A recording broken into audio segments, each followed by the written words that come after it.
My name is Ventix, and welcome back to the channel. Today we are going to be talking about Max Verstappen and his 2022 campaign.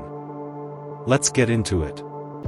Reigning champion Max Verstappen has now won 6 of the 2022 Formula 1 season's 9 Grand Prix, and is 49 points, nearly 2 wins worth, clear of main title rival Charles Leclerc.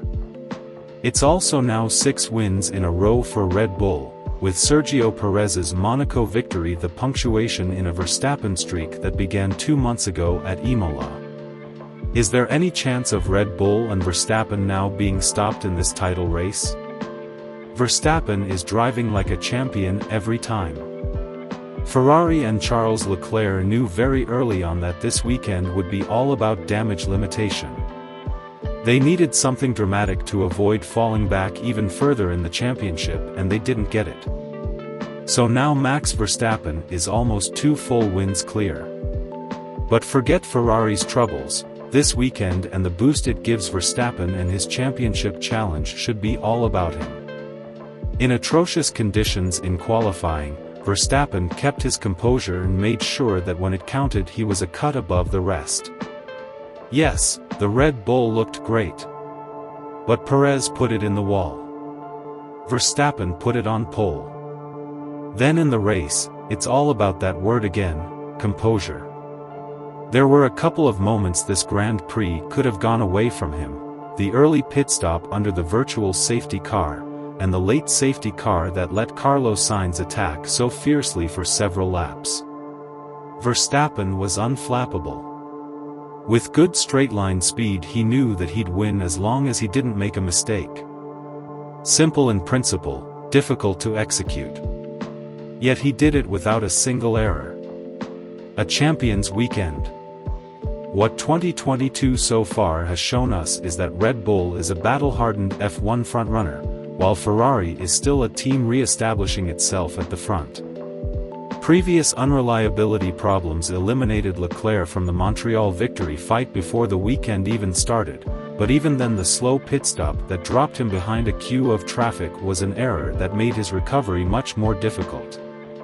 Sainz gave it his best, but he still can't deliver the single-lap pace Leclerc can, and that makes it difficult for him to win races given Ferrari's route to victory is generally to secure track position on Saturday and hold it rather than coming from behind, as he battled valiantly to do in the final part of the race. Ferrari is a strong team, but it's still one that's rebuilding itself into an F1 powerhouse, so this is perhaps to be expected.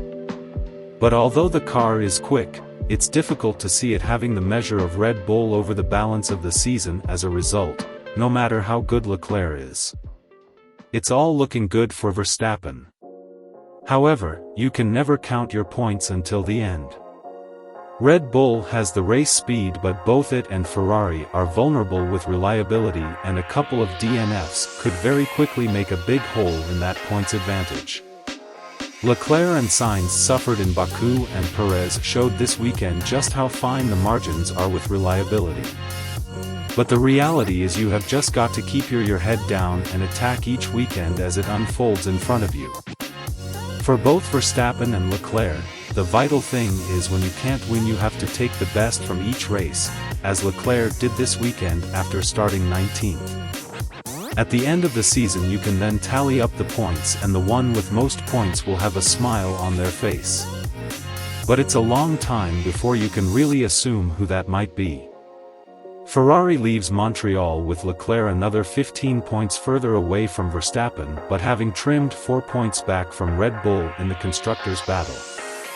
Not great, but in the context of both knowing from the outset that Leclerc would be starting right at the back and coming straight from the miserable, utter disaster of Baku, perhaps a very slightly encouraging result. Absolute best case for Leclerc was probably third had he been able to clear some DRS queues quicker and had a smoother pit stop. Even had that happened, he might not have overcome the Mercedes given their improved race pace. Fifth could actually have been the maximum achievable from 19th. Best of all was Sainz's form. While he didn't pull off the win Ferrari really needed, he took the fight to Red Bull in the closing laps in a way that was good for the team's morale, but his in particular. Afterward, Sainz spoke of feeling far more confident in the car than he had all year. That's exactly what he needed and could be transformative.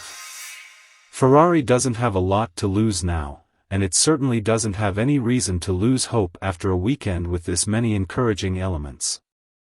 With Red Bull and Verstappen's current run of form, the question is, can anyone actually take the fight to Max for the 2022 F1 championship?